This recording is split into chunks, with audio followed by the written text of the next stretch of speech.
ओम शांति। आज 12 दिसंबर 2022 को हम बाबा के अनमोल मधुर महावाक्य सुनेंगे। आज की मुरली में बाबा ने एक बहुत सूक्ष्म बात बताई है। बाबा कहे, ज्ञान सागर बाबा आकर हम बच्चों को ज्ञान देते हैं, और जिन बच्चों की बुद्धि में ज्ञान है और उस ज्ञान के आधार पर पुरुषार्थ करते हैं, तो बाप के वर्षे के अधिकारी बन जाते हैं, उच्च पद की प्राप्ति होती है। साथ ही साथ बाप को याद करने से विकर्म विनाश होते हैं। लेकिन जिन बच्चों में ज्ञान नहीं है, वो मान लो कि शिव बाबा पर यानी शिवलिंग पर भक्ति में अपने आप को होम भी कर दे यानी स्वाहा कर दे, तो भी जो पिछले जन्मों के विकर्म है वो विनाश हो सकते हैं, लेकिन वर्षा नहीं मिल सकता है, क्योंकि वर्षा तो पुरुषार्थ से ही प्राप्त होता है। इसीलिए वो मुक्ति जीवन मुक्ति में जा नहीं सकते, पिछला अकाउंट उनका क्लियर हो जाता है। तो यही कहेंगे कि भक्ति का फल ज्ञान है और ज्ञान से सद्गति प्राप्त होती है। डायरेक्ट भक्ति से सद्गति नहीं हो सकती है। तो सुनते हैं बाबा के मधुर महावाक्य। ओम शांति। मीठे बच्चे, बाप भल यहां तुम्हारे सन्मुख है, लेकिन याद तुम्हें शांति धाम घर में करना है। तुम्हारा बुद्धि योग सदा ऊपर लटका रहे, परमधाम में बाबा को याद करना है। आज की मुरली से प्रश्न है, अहो भाग्य किन बच्चों का कहेंगे और क्यों? उत्तर, जिन बच्चों की बुद्धि में बाप की नॉलेज आई उनका है अहो भाग्य, क्योंकि ज्ञान मिलने से सद्गति हो जाती है। तुम विश्व के मालिक बन जाते हो। बाकी जब तक ज्ञान नहीं है तब तक कोई शिव बाबा पर शरीर भी होम दे, स्वाहा कर दे, लेकिन प्राप्ति सिर्फ अल्पकाल की होती है। बाप का वर्षा नहीं मिलता, भक्ति में भावना के चने मिल जाते हैं, सद्गति नहीं मिलती। ओम शांति। बच्चों के दिल में सदैव रहता है कि बाबा आकर हमको पढ़ाते हैं। यहाँ तो सन्मुख बैठे हो, बुद्धि में आता है हमारा बाबा आया हुआ है, कल्प पहले मुआफिक फिर से हमको राजयोग सिखलाकर पवित्र बनाए साथ ले जाएंगे। यह भी तुम बच्चे जानते हो। बाबा कहे, यह भी तुम बच्चे जानते हो, बाबा आए हैं हमें पवित्र बनाए साथ ले जाने के लिए। हम जितना पुरुषार्थ करेंगे उतना जाकर उच्च पद पाएंगे। यह बुद्धि में रहता है। बच्चे जानते हैं अभी भक्ति मार्ग खत्म होना है। भक्ति और ज्ञान दोनों इकट्ठे नहीं चलते हैं। या तो भक्ति का पार्ट है या ज्ञान का पार्ट है। भक्ति और ज्ञान दोनों इकट्ठे नहीं चलते हैं। जो भी मनुष्य पूजा आदि करते हैं, शास्त्र पढ़ते हैं, वह कोई ज्ञान नहीं है, वह भक्ति है। बाप भी कहते हैं, मीठे बच्चे, वेद शास्त्र आदि अध्ययन करना, जप तप आदि करना, ये जो कुछ भक्ति आधा कल्प से करते आए हो, उसको ज्ञान नहीं कहेंगे। ज्ञान का सागर एक ही बाप है, वह तुमको बिल्कुल सही रास्ता बताते हैं कि बच्चे अब मुझे याद करो तो विकर्म विनाश हो जाएंगे। कोई भी देहधारी को याद नहीं करना है। बुद्धि योग ऊपर में लटका हुआ होना चाहिए। ऐसे नहीं कि बाबा यहाँ आए हैं तो बुद्धि भी यहाँ रहे। नहीं, बाबा कहे बुद्धि परम धाम में रहनी चाहिए। भल बाबा यहाँ आए हैं तो भी तुमको बुद्धि योग वहां शांति धाम में लगाना है। ज्ञान है ही 1 सेकंड का। भक्ति तो आधा कल्प चली है और आधा कल्प तुमको वर्षा मिलना है। भक्ति और ज्ञान दोनों इकट्ठे हो न सके। दिन और रात अलग अलग है, एक साथ नहीं हो सकती। यह है बेहद का दिन और रात, ब्रह्मा का दिन सो बीके का दिन। बच्चे जानते हैं हम देवता बन रहे हैं। सतयुग को कहा जाता है जीवन मुक्ति धाम। यह है जीवन बंद धाम। सतयुग है जीवन मुक्ति धाम, यह है जीवन बंद धाम। इस समय सब रावण के बंधन में है, शोक वाटिका में है। तुमको अब पता पड़ा है शोक वाटिका किसको और अशोक वाटिका किसको कहा जाता है। भक्ति है उतरती कला का मार्ग। बाप कहते हैं अब वापस मुक्ति धाम चलना है। ऐसे कोई कह नहीं सकते कि मेरे बच्चे अब सबको मुक्ति धाम चलना है।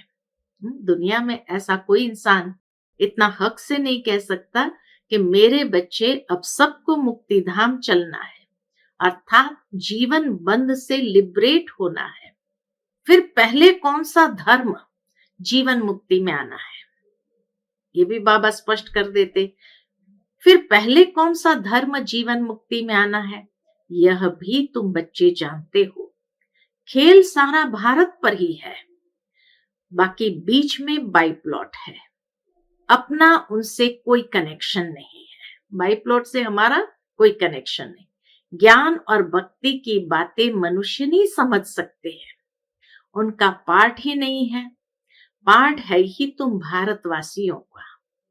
सतयुग आदि में देवी देवता ही थे, अब कलयुग में अनेक धर्म है। तुम्हारा यह है लीप जन्म, कल्याणकारी जन्म। यह संगम का सुहावना युग है ना। तुम जानते हो लौकिक बाप के भी हम हैं, फिर जीते जी पारलौकिक बाप के बने हैं। तुम जानते हो लौकिक बाप के भी हम हैं, फिर जीते जी पारलौकिक बाप के बने हैं। लौकिक बाप भी है और पारलौकिक बाप भी हाजरा हजूर है। तुम्हारी आत्मा कहती है बाबा आप परमधाम से आए हो, हमको वापस ले जाने। बाप बच्चों से ही बात कर सकते हैं। जैसे आत्मा को इन आंखों से देख नहीं सकते हैं, वैसे परमात्मा को भी देख नहीं सकते। हाँ, दिव्य दृष्टि से साक्षात्कार हो सकता है। दिखाते हैं कि विवेकानंद को साक्षात्कार हुआ। क्या साक्षात्कार हुआ कि रामकृष्ण की आत्मा निकल मेरे में समा गई, परंतु आत्मा समा तो नहीं सकती। बाकी आत्मा का साक्षात्कार होता है। परमात्मा का भी यथार्थ रूप बिंदी है, परंतु गाया हुआ है वह हजारों सूर्य से भी तेजोमय है। तो परमात्मा अगर वह साक्षात्कार न कराए तो कोई का विश्वास न बैठे। बिंदी रूप के साक्षात्कार से कोई समझ न सके, क्योंकि उनको कोई जानते ही नहीं। ये नई बात बाबा ही बतलाते हैं। परम आत्मा बड़ी चीज तो हो न सके, वो भी बिंदी है। यह अति सूक्ष्म से सूक्ष्म है, उनसे सूक्ष्म कुछ भी है नहीं। यह भी तुम बच्चों की बुद्धि में है कि आत्मा और परमात्मा जो बिंदी रूप है, उनमें सारा पाठ नूंदा हुआ है। आत्मा में 84 जन्म का अपना अपना पाठ नूंदा हुआ है। कितनी विचित्र बात है, बाप बिगर कोई समझा न सके। यह बातें तुम विलायत वालों को समझाओ तो वंडर खाए और तुम्हारे ऊपर कुर्बान जाए। प्राचीन भारत का ज्ञान और योग तुम ही समझा सकते हो। पहले पहले यह समझाना है कि आत्मा परमात्मा क्या वस्तु है। आत्मा के लिए कहते हैं स्टार है, परमात्मा के लिए नहीं कहेंगे कि वह स्टार है।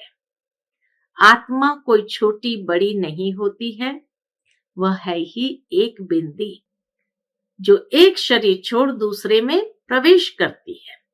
तुम बच्चे समझते हो ड्रामा में जो कुछ चलता है वह नूंद है, चक्र फिरता रहता है। ये सब बुद्धि में प्रैक्टिकल आना चाहिए। बाबा कहे ये सब बुद्धि में प्रैक्टिकल में आना चाहिए। दुनिया तो इन सब बातों को जानती नहीं है। सबसे तीखी दौड़ी किसकी है? आत्मा की है। एक सेकंड में कहां की कहां चली जाती है। सेकंड में जीवन मुक्ति मिलती है तो सेकंड में आत्मा भी वहां पहुंचती है। आत्मा कहती है मेरे से तीखा और कुछ है नहीं। बाबा भी कई बार कहते आत्मा से तीखा रॉकेट और कुछ है नहीं, मेरे से छोटा और कोई है नहीं, आत्मा से सूक्ष्म और कोई है नहीं, और आत्मा से तीखा और कुछ नहीं है। छोटी सी आत्मा में सारी नॉलेज है। उनको कहा जाता है गॉड इज नॉलेजफुल। आगे कहते थे भगवान सब कुछ जानते हैं। इसका मतलब यह नहीं कि एक एक के दिल को बैठ जानते हैं। यह तो ड्रामा में सब कुछ नूंद है। बाप समझाते हैं मैं इस झाड़ का बीज रूप हूं। झाड़ का बीज अगर चैतन्य हो तो समझाएं कि मैं ऐसे धरनी में रहता हूं। गाया भी हुआ है ब्रह्मा द्वारा मनुष्य सृष्टि रचते हैं। बीज तो एक है ना। तुम आत्मा यहाँ शरीर धारण कर पाठ बजाती हो। बाप कैसे आकर प्रवेश करते हैं यह तुम बच्चों को अब मालूम पड़ा है। बाप आकर नॉलेज देते हैं। सदैव बैठा नहीं रहता है। ब्रह्मा बाबा के ब्रुकुटी के तख्त पर सदैव बैठा नहीं रहता है। बाप ने समझाया है जब झाड़ की जर्जरीभूत अवस्था होती है तब ही मैं आता हूं। अभी सहायता के लिए बहुत यज्ञ रचेंगे। यह है रुद्र ज्ञान यज्ञ। कृष्ण ज्ञान यज्ञ हो न सके। श्री कृष्ण तो देवता थे, वह द्वापर में आ न सके। देवता फिर क्षत्रिय वैश्य शूद्र बनते हैं। श्री कृष्ण देवता द्वापर में कैसे आ सकता? रावण राज्य में देवताएं पैर नहीं रखते। रावण राज्य में देवताएं पैर नहीं रखते। तुम बच्चे जानते हो आत्मा अविनाशी है। आत्मा में ही संस्कार रहते हैं। शरीर तो खत्म हो जाता है। आत्मा में ही अच्छे व बुरे संस्कार रहते हैं। अब तुम समझते हो जो भी मनुष्य मात्र है वह ड्रामा प्लान अनुसार चल रहे हैं। आत्मा जैसा तीखा कोई नहीं, आत्मा जैसा सूक्ष्म कोई नहीं, लेकिन आत्मा में 84 जन्म का पाठ भरा हुआ है। उससे बड़ा वंडर और कोई नहीं। तो इसीलिए बाबा कहे तुम समझते हो जो भी मनुष्य मात्र है वह ड्रामा प्लान अनुसार चल रहे हैं। आगे ये नहीं समझते थे कि सृष्टि किस आधार पर चलती है। ईश्वर के आधार पर तो है नहीं। ये तो बना बनाया खेल है जो फिरता रहता है। ऐसे नहीं ईश्वर के आधार पर खड़ा है। जैसे तुम्हारा पाठ है वैसे परमात्मा का भी पाठ है। साक्षात्कार भी मैं कराता हूं। बाबा कहते साक्षात्कार भी मैं कराता हूं क्योंकि साक्षात्कार की चाबी भी बाबा के पास है। भक्ति मार्ग में हर एक की मनोकामना अल्प काल के लिए पूरी होती है। दान पुण्य आदि जो कुछ करते हैं उसका अल्प काल के लिए सुख मिलता है। थोड़ा सा सुख मिला फिर ऐसा कर्म करते हैं जो उनको भोगना पड़ता है। कहते हैं भावी के भूगरे भी अच्छे। भावी के भूगरे यानी चने भी अच्छे, अपने भाग्य से प्राप्त हुआ है। भक्ति मार्ग में मेहनत करते हैं, मिलता क्या है? चने। शिव बाबा पर भल शरीर भी होम देते हैं तो भी मिलते भूगरे हैं, चने ही। वर्षा तो मिल न सके। काशी कलवट खाने समय विकर्म भल नाश होंगे, फिर शुरू हो जाएंगे। तो भावना के भूगरे हुए ना। ज्ञान मार्ग में तुमको देखो कितना मिलता है। एकदम तुम विश्व के मालिक बन जाते हो। ये कोई की बुद्धि में अगर नॉलेज आ जाए तो अहो भाग्य। ज्ञान से सद्गति होती है, इसको नॉलेज कहा जाता है। ये बाप के सिवाय कोई दे ना सके। शास्त्र कितने ढेर पढ़ते हैं, बहुत होशियार हो जाते हैं, फिर वह संस्कार ले जाते हैं। अच्छा, उनको मिलता क्या है? बुगरे, चने, और तो कुछ नहीं, नीचे गिरते ही आते हैं। समझो कोई का राजा के घर में जन्म होता है, खुशी मनाते हैं, भल वह राजकुमार है, परंतु तुम कहेंगे उनको चने मिले। विश्व के राज्य भाग्य के आगे ये राज्य भाग्य क्या है? चने ही मिले। कहां हमको बाप विश्व का मालिक बनाए, बादशाही देते हैं। कहां वह चने कोई बहुत दान करते हैं, कहां वह भूगरे कोई बहुत दान करते हैं। बल जाकर राजा के पास जन्म लिया तो भी तुम्हारी भेंट में भूगरे हैं, चने हैं। तो अब राजाई पद का पुरुषार्थ करना चाहिए। लौकिक बाप भी बच्चों को देख खुश होते हैं। यह है बेहद का माँ बाप, जिससे 21 जन्म का सुख मिलता है। आजकल देखो दुनिया में दुख बढ़ता जा रहा है। अभी दुख धाम की अंत है। पारलौकिक बाप से बच्चों को क्या मिलता है, लौकिक से क्या मिलता है? फर्क कितना है? लौकिक बाप से क्या मिलता है, पारलौकिक बाप से क्या मिलता है, कितना अंतर है। यहाँ कर्मों अनुसार कोई गरीब बनता है, कोई कैसे बनते हैं। वहां गरीब भी सुखी रहते हैं। स्वर्ग में बल गरीब भी है तो भी सुखी रहते हैं। नाम ही है सुख धाम, यह है दुख धाम। तो राजा भी होगा तो भी दुखी होगा। सन्यासी लोग कहते हैं हमने घर बार छोड़ा है, पवित्र बने हैं भारत को पवित्र रखने के लिए। गवर्नमेंट भी उनका मान रखती है, परंतु दुखधाम को सुखधाम बनाना ये बाप का काम है। सर्व को शांतिधाम सुखधाम ले जाना है, क्योंकि यह तो सारी दुनिया का प्रश्न है। भारत जब श्रेष्ठाचारी था तब देवताएं थे। बाबा ऐसे यानी निबंध देते हैं। बाबा निबंध लिखने के लिए देते हैं, युक्ति से लिखना है। क्या युक्ति से लिखना चाहिए? देवताएं 84 जन्मों का चक्कर लगाकर आए हैं, फिर मनुष्य से देवता बनते हैं। मनुष्य से देवता बाप ही बनाएंगे और कोई की ताकत नहीं। सन्यासियों से भारत को कुछ फायदा है, पवित्र रहते हैं। आगे तो रचता रचना के लिए कहते थे बेअंत है, हम नहीं जानते हैं। अभी तो कह देते हैं हम भगवान हैं। तत्व को याद करने से विकर्म विनाश नहीं होंगे। बाप के महावाक्य है माम एकम याद करो तो तुम्हारे विकर्म विनाश होंगे। पतित पावन मैं हूं, सारी दुनिया को आकर पावन बनाता हूं। सारे बंबोर को आग लगनी है। सारी दुनिया अज्ञान निद्रा में सोई हुई है। ड्रामा प्लान अनुसार सारी दुनिया नास्तिक है। बाप कहते हैं मैं आकर सबको आस्तिक बनाता हूं। अभी जो बिल्कुल तमो प्रधान बने हैं वह अपने को भगवान कह देते हैं। तुम तो इस सृष्टि चक्र के राज को जानने से चक्रवर्ती राजा बनते हो, महावीर बनते हो। तुमको तो प्रारब्ध में माल मिलते हैं, उनको क्या मिलता है? चने। तुम माया पर जीत पाते हो।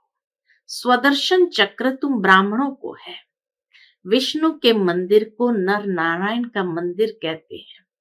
विष्णु के मंदिर को नर नारायण का मंदिर कहते हैं। वास्तव में लक्ष्मी नारायण को तो दो दो भुजाएं चाहिए। लक्ष्मी नारायण को तो दो दो भुजा चाहिए, परंतु उनको भी 4 भुजाएं दे दी है। विष्णु को भी 4 भुजा दे देते हैं तो महालक्ष्मी को भी चार भुजा दे देते हैं। लक्ष्मी नारायण तो अलग ठहरे ना, अगर वह चार भुजाओं वाले होते तो उनकी संतान भी चार भुजा वाली आती। ऐसे तो है नहीं। देखो बाप कितना अच्छी रीति समझाते हैं। अब तुम समझदार, मास्टर नॉलेजफुल बन गए हो। कितना समझदार बाबा बनाते, मास्टर नॉलेजफुल बन गए हो। पतितों को पावन बनाना है, घर वालों को उठाना है, घर को भी मंदिर बनाना है। बच्चे कहते बाबा फलाने की बुद्धि का ताला खोलो। अब मैं सिर्फ यह काम करने के लिए बैठा हूं क्या? तुम हो ब्राह्मणिया। बाबा कहे तुम तो ब्राह्मणिया हो, भू भू तुमको करनी है, ब्राह्मणों को सर्विस करनी है, पद भी तुमको पाना है। मैं निष्काम सेवाधारी हूं और कोई निष्काम हो नहीं सकता। मैं तुमको स्वर्ग का मालिक बनाता हूं, मैं नहीं बनता हूं। मकान भी तुम बच्चों के लिए बनाए हैं, मैं तो पुरानी कुटिया में बैठा हूं। ब्रह्मा बाबा तो पुरानी कुटिया में बैठा है। मेरे लिए पुराना मकान पुराना शरीर है। शिव बाबा कहते मेरे लिए पुराना मकान पुराना शरीर है। कितना निरहंकारी है। शिव बाबा पुराने तन में रहता है तो यह फिर कहाँ जाएगा? ब्रह्मा बाबा भी कहाँ जाएगा? निष्काम सेवा एक बाप ही कर सकता है। तुम जानते हो बाबा से हम विश्व के मालिक बने का वर्षा लेते हैं तो खुशी से झोली भरनी चाहिए। देखो ज्ञान कितना ऊंचा है। भक्ति में तो क्या क्या दान पुण्य जब तप आदि करना पड़ता है। सदगति दाता तो एक बाप है। बाप ने आकर ज्ञान दृढ़ डाला है। सतयुग में सबकी ज्योति जगी रहती है, परंतु वहां पर ज्ञान नहीं रहता। कि हम तमो प्रधान से सतो प्रधान बने हैं। वह है प्रारब्ध। नए सिर चक्र शुरू होता है, यह अनादि है। सूर्य निकलता है फिर जाता है, यह धरती का फेरा है। ऐसे नहीं ईश्वर फेरता है। अच्छा, मीठे मीठे सिकिलते बच्चों प्रति माता पिता बाप दादा का याद प्यार और गुड मॉर्निंग। रूहानी बाप की रूहानी बच्चों को नमस्ते। हम सब रूहानी बच्चों की रूहानी माता पिता बाप दादा को याद प्यार गुड मॉर्निंग और नमस्ते। नमस्ते, शुक्रिया बाबा, शुक्रिया। आज की मुरली से धारणा के लिए मुख्य सार है। पहली पॉइंट, घर घर को मंदिर बनाना है, परिवार वालों की भी सेवा करनी है, ऊंचे ज्ञान का सिमरण कर खुशी से झोली भरनी है। घर घर को मंदिर बनाना है, परिवार वालों की भी सेवा करनी है, ऊंचे ज्ञान का सिमरण कर खुशी से झोली भरनी है। दूसरी पॉइंट, किसी भी देहधारी को याद नहीं करना है, अपना बुद्धि योग ऊपर लटकाना है। सुहावने संगम युग पर जीते जी पारलौकिक बाप का बनना है। आज का बाप दादा का मधुर वरदान हम बच्चों के प्रति है। यथार्थ सेवा द्वारा सेवा का प्रत्यक्ष फल खाने वाले मन बुद्धि से सदा तंदुरुस्त भव। यथार्थ सेवा द्वारा सेवा का प्रत्यक्ष फल खाने वाले मन बुद्धि से सदा तंदुरुस्त भव। यदि सेवा योगयुक्त और यथार्थ है तो सेवा का फल खुशी, अतीन्द्रिय सुख, डबल लाइट की अनुभूति अथवा बाप के कोई न कोई गुणों की अनुभूति प्रत्यक्ष फल के रूप में जरूर होती है। और जो प्रत्यक्ष फल खाते हैं वह मन बुद्धि से सदा तंदुरुस्त रहते हैं, सदा दुरुस्त रहते हैं। अगर कमजोर रहते हैं तो समझो ताजा प्रत्यक्ष फल नहीं खाते हैं। प्रत्यक्ष फल सदा हेल्दी बनाता है, इसलिए आपका स्लोगन है एवर हेल्दी, एवर वेल्दी और एवर हैप्पी। आज का स्लोगन है अपने हर कर्म द्वारा ब्रह्मा बाप के कर्म को प्रत्यक्ष करने वाले ही कर्मयोगी है।